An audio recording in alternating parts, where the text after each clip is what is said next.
आजपासून राज्य विधिमंडळाचं अर्थसंकल्पीय अधिवेशन. अधिवेशनात अनेक मुद्द्यांवरून विरोधक सत्ताधाऱ्यांना घेरण्याच्या तयारी. शिवसेनेकडून विधानसभाध्यक्ष राहुल नार्वेकर यांना विरोधी पक्षनेतेपदासंदर्भात पत्र दिलं जाण्याची शक्यता. सर्वाधिक जागा शिवसेनेच्या असल्यामुळे विरोधी पक्षनेतेपदासाठी दावा. विरोधी पक्षनेता निवडीसाठी खास तरतूद नाही. विधिमंडळ सचिवांचं ठाकरे गटाच्या भास्कर जाधवांना प्रत्युत्तर. जाधवांनी 25 नोव्हेंबरला मागितली होती तरतुदींची माहिती. चहापानाच्या कार्यक्रमाच्या वेळी अजित पवारांनी धनंजय मुंडेंची बोलणं टाळलं. धनंजय मुंडेंवरती अजित पवार नाराज असल्याच्या चर्चा. संतोष देशमुख हत्येप्रकरणी आज धनंजय मुंडे राजीनामा देणार. करुणा मुंडेंची फेसबुक पोस्ट. 2 दिवसांपूर्वीच धनंजय मुंडेंचा राजीनामा लिहून घेतला. करुणा मुंडेंच्या फेसबुक पोस्टमुळे चर्चांना उधाण. आजपासून सुरू होणाऱ्या अर्थसंकल्पीय अधिवेशनात सरकारला कोंडीत पकडण्यासाठी विरोधकांची रणनीती. कोकाटे आणि मुंडे यांच्या राजीनाम्यासाठी विरोधक आक्रमक होणार. राज्यातली ढासळती कायदा सुव्यवस्था आणि महिला सुरक्षेच्या मुद्द्यावरून विरोधक सरकारला घेरणार. पुणे बदलापूर प्रकरण, बीड हत्या प्रकरणावरून विरोधक सरकारला घेरण्याच्या तयारी.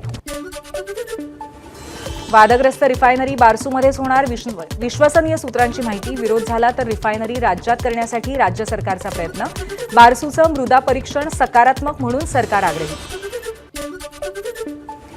अधिवेशनाच्या पार्श्वभूमीवर आझाद मैदानावरती आंबेडकरी जनतेचं राज्यव्यापी आंदोलन. परभणीतील सोमनाथ सूर्यवंशी, लोकनेते विजय वाकोडे यांना न्याय द्या या मागणीसाठी करणार आंदोलन. राज्याची तिजोरी पोखरण्याचं काम शिंद्यांनी पोचलेल्या खेकड्यांनी केलं. सामना अग्रलेखातनं हल्लाबोल. आरोग्य विभागाचा सडका कारभार म्हणजे महाराष्ट्राला लांछन असल्याचा सामनातनं निशाणा. विरोधक सभागृहात कमी आणि पायऱ्यांवरच जास्त असतात. शिंदेंची कोपर खळी. विरोधकांनी जनतेचे प्रश्न मांडावेत, उत्तर द्यायला आम्ही तयार आहोत, शिंदेंचं वक्तव्य. अधिवेशनाच्या माध्यमातून सर्वांना न्याय मिळाला पाहिजे आणि चर्चा झाली पाहिजे असा आमचा प्रयत्न. उपमुख्यमंत्री अजित पवारांचं वक्तव्य. प्रत्येक प्रश्नाला उत्तर देण्याची दर्शवली तयारी. मंत्री रक्षा खडसे यांच्या मुलीसह तिच्या मैत्रिणींची छेड काढणाऱ्या तिघांना अटक. मुख्य आरोपी अनिकेत भोईसह एका अल्पवयीन मुलालाही पोलिसांनी चौकशीसाठी ताब्यात घेतलं. सरपंच संतोष देशमुख यांच्या क्रूर हत्येचे 66 पुरावे आणि 184 जबाब यांचा आरोपपत्रात उल्लेख. मारहाण करतानाची व्हिडिओ क्लिप जप्त. फोनवरील संभाषणही पोलिसांच्या हाती. आरोपपत्रातनं अनेक धक्कादायक बाबी समोर. स्वारगेट अत्याचार प्रकरणात नवी माहिती समोर. जीव वाचवण्यासाठी पीडितेकडनं प्रतिकार नाही. अत्याचाराच्या वेळी आरोपी दत्ता गाडेनं पीडितेचा गळा आवळला, पोलिसांची माहिती. स्वारगेट प्रकरणातील आरोपी दत्ता गाडेच्या मोबाईलचा शोध पोलिसांकडनं सुरू. नराधम गाडेनं त्याचा मोबाईल शिरूरमध्ये एका शेतात लपवल्याची माहिती समोर. प्रशांत कोरटकरांच्या विरोधातील नागपुरातील दाखल गुन्ह्याचा तपास आता कोल्हापूर पोलीस करणार. कारण कोल्हापूर पोलीस आधीच या प्रकरणाचा तपास करत असल्यामुळे कोल्हापूर पोलिसांकडे वळतो. छत्रपती शिवरायांना अभिवादन करतानाचा व्हिडिओ प्रशांत कोरटकरकडनं जारी. छत्रपती शिवाजी महाराज माझे प्रेरणास्त्रोत, व्हिडिओमध्ये उल्लेख. इंद्रजित सावंत यांनी दिलेल्या धमकी देणाऱ्या आणि शिवरायांवर आक्षेपार्ह वक्तव्य करणाऱ्या प्रशांत कोरटकर विरोधात कठोर कारवाई करा. भोसले घराण्याचे राजे मुधोजी भोसले यांच्या शिष्टमंडळानं केंद्रीय मंत्री नितीन गडकरींकडे केली मागणी. मुंबईत छत्रपती संभाजी महाराजांबद्दल आक्षेपार्ह पोस्ट करणाऱ्या दोघांना पोलिसांकडून अटक.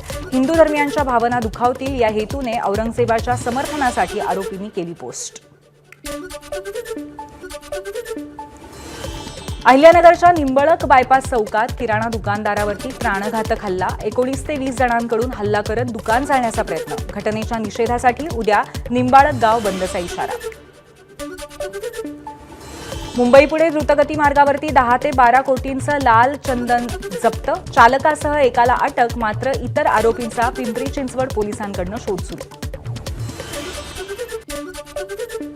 वर्ध्याच्या समुद्रपूर तालुक्यात अवैध वाळूची वाहतूक करणारे 6 ट्रक सापडले. ट्रकसह 1,50,00,000 रुपये किमतीचा मुद्देमाल पोलिसांकडून जप्त. संत तुकाराम महाराजांची गाथा ई बुक स्वरूपात आणणार उद्योगमंत्री उदय सामंत यांची घोषणा. पुढील 5 वर्षात संत तुकाराम महाराजांच्या गाथेचे 4,500 अभंग ई बुकमध्ये येणार. राजकोट किल्ल्यावर छत्रपती शिवाजी महाराजांचा पुतळा नव्याने उभारणीचं काम आजपासून सुरू. शिल्पकार राम सुतार यांचे सुपुत्र अनिल सुतार आजपासून पुतळा उभारण्याच्या कामाला लागणार. नांदेड जिल्ह्यात कुसुम महोत्सवाचं आयोजन. सलग दुसऱ्या दिवशी सुप्रसिद्ध गायक जावेद अली याच्या संगीताच्या कार्यक्रमाला प्रचंड गर्दी. यावेळी छत्रपती शिवाजी महाराजांना गाण्याच्या माध्यमातून मानवंदना.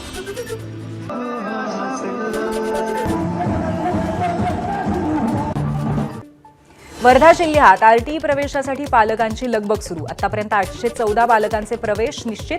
जिल्ह्यात 1290 बालक आरटीई प्रवेशासाठी पात्र.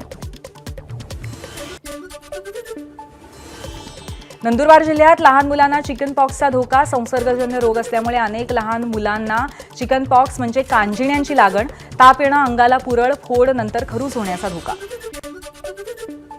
मुंबई महापालिकेच्या पर्यावरण विभागाची 414 हॉटेल मालकांना नोटीस. तंदूर खाद्यपदार्थ प्रदूषणास कारणीभूत ठरत असल्यामुळे पर्यावरणपूरक इलेक्ट्रिक आणि गॅस शेगड्यांचा वापर करण्याचे निर्देश दिले.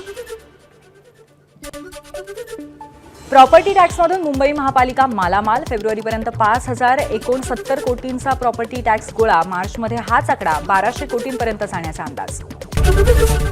एबीपी माझा, उघडा डोळे बघा नीट.